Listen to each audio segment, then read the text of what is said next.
नमस्कार, आप देख रहे हैं अवधि क्रिएटर न्यूज। इस समय हम मौजूद हैं मर्यादा पुरुषोत्तम प्रभु श्री राम की नगरी श्री धाम अयोध्या के तपस्वी छावनी पीठाधीश्वर जगत गुरु परमहंस आचार्य के पास। महाराज जी से आज हम जानना चाहेंगे कि महाराज जी जिस तरह से एक आम जनता का जीवन होता है और एक संत का जीवन होता है, संत में और आम जनता में क्या अंतर है, आइए हम महाराज जी से जानकारी चाहेंगे। महाराज जी आपका बहुत बहुत स्वागत है। जय श्री राम। जय श्री राम। देखिए, संत बनना जो है जी। मैं समझता हूं जैसा कि श्रीमद् भगवद गीता में भगवान श्री कृष्ण ने अर्जुन को उपदेश देते हुए कहा कि बहुनाम जन्मनामन्ते ज्ञानवान माम प्रपद्यन्ते वासुदेव शर्मित स महात्मा सुदुर्लभ। कहे बहुत जन्मों के, बहुत माने लाखों करोड़ों जन्मों के अंत में कोई एक ऐसा जन्म मिलता है कि वो तमाम जन्मों का धीरे धीरे सुकृत जो पुण्य है इकट्ठा होता है, तब कोई साधु बनता है और तब उसके मन में समदर्शिता का भाव आता है कि इस वासुदेव सर्वमिति, यानी वासुदेव सर्वम इति, ऐसा भाव रखने वाला जो महात्मा है वो सुदुर्लभ है, अत्यंत दुर्लभ होता है। तो संत का मैं अपने आप को ही बताऊं, हम लोग बचपन में घर छोड़ दिए और कभी समुद्र के किनारे, कहीं जो है गंगा के किनारे, कहीं यमुना, कहीं सरयू के किनारे, कहीं नर्मदा के तट पर, कहीं जो है हरिद्वार, कहीं ऋषिकेश, कहीं ब्रह्मपुरी, कहीं उत्तराखंड में, कहीं गिरनार में, कहीं पहाड़ों की कंदराओं में जहां शेर बैठते थे, जहां अजगर पड़े हुए होते थे, ऐसी जगहों में हम लोगों ने भगवान की आराधना किया और तमाम पद यात्राएं की। आपको बता दो, साधु बनना तो बहुत कठिन चीज है और बहुत कठिन मार्ग है। ये जीवन ही परमार्थ के लिए होता है, देश के लिए, देश की संस्कृति बचाने के लिए, माताओं बहनों बेटियों का सम्मान बचाने के लिए और देशवासियों के हित के लिए साधु बनना बहुत कठिन है। भेष बना करके कोई भी घूम ले अलग बात है, लेकिन वास्तव में साधु जीवन होना, साधु की भावना होना, साधु के गुण होना, ये चीज बहुत दुर्लभ चीजें हैं। और आपने देखा होगा कि हजारों नहीं लाखों खड़ाऊ। जी महाराज जी, अभी वही हमने देखा कि महाराज जी जो है कितने खड़ाऊ जो है आपके जो है यहाँ अनशन के पास हम देख रहे हैं कि जहाँ बैठे हैं तो कितने खड़ाऊ देख रहे हैं। तो अभी तक महाराज जी जिस तरह से आपकी ये पद यात्रा चल रही है, तो ये हमें लग रहा है कि एक संत के जीवन में कठिन समस्याएं और काफी जो है संघर्ष करना पड़ता है, तो तब लोग संत बनते हैं। तो महाराज जी ये आपके खड़ाऊ ही आपकी जो है महानता का परिचय दे रहे हैं। अभी हम आपके कमरे में देखिए कि कई जोड़े जो हमें यहाँ जो अपने फ्रेम में कवरेज में जो है इसको कवर किए हैं, तो इसलिए हमें लग रहा है कि आप काफी जो है इस पे मेहनत किए हैं। एक बार मैंने राम मंदिर में पुजारी जी से कहा कि पन्नी बदल दीजिए, बोले सुप्रीम कोर्ट का ऑर्डर होगा तब होगा। तो मुझे बड़ा आघात लगा कि भारत जैसे आध्यात्मिक देश में जहां साक्षात प्रभु श्री राम को धर्म का विग्रह माना जाता है, ऐसे परमाराध्य प्रभु श्री राम के मंदिर में मंदिर बनाने की तो बात दूर, पन्नी बदलने के लिए भी सुप्रीम कोर्ट का आदेश लेना पड़ता है। तो हमने सोचा चलो इस दिशा में अब थोड़ा सा एक गिलहरी का प्रयास। और फिर इस प्रभु की कृपा से मैं अयोध्या की जो सबसे प्राचीन छावनी सी तपस्वी जी की छावनी है, जिसका रामायण कालीन इतिहास है, जहां साक्षात शालिग्राम के रूप में रामलला सरकार विराजमान है, प्रकट है, वहां का साधु संतों ने, पूज्य गुरुदेव भगवान ने ऐसा सहयोग बना मुझे पीठाधीश्वर नियुक्त कर दिया। इसके बाद फिर राम मंदिर के लिए मेरा जो है एक बड़ा आंदोलन हुआ 1 अक्टूबर से 2018 में। 12वें दिन माननीय मुख्यमंत्री योगी श्री आदित्यनाथ जी ने फिर जो है तो गाय के द्वारा जो पंचामृत हमको पिला करके अनशन तोड़े। इसके बाद कुंभ में मैं 19 दिनों तक बिना अन्न जल का बैठा रहा। तब शंकराचार्य वासुदेवानंद सरस्वती पहुंचे और उन्होंने हमको मनाया। इसके बाद मैंने चिता भी लगा दी थी। तो स्थिति यह थी कि भारतीय जनता पार्टी ने कहा था रामलला हम आएंगे, मंदिर वहीं बनाएंगे, और केंद्र में भी भाजपा आ गई और जब प्रदेश में भी आ गई तो हम कहने लगे।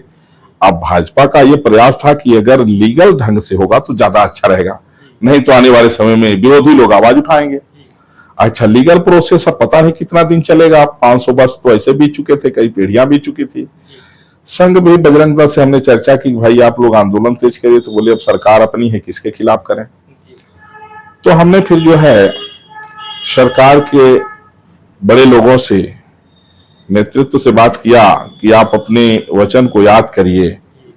जिस तरह से राम और सुग्रीव की मित्रता हुई थी, तो उस समय जो है पावक साखी देकर जोरी प्रीति दृढ़ाए, तो उस समय सुग्रीव ने राम जी के सहयोग के लिए प्रतिज्ञा लिया। राम जी ने कहा कि हम तुम्हारा दुख दूर करेंगे। तो हमने कहा राम जी ने तो सबका दुख दूर कर दिया, लेकिन राम जी का मंदिर कब बनेगा।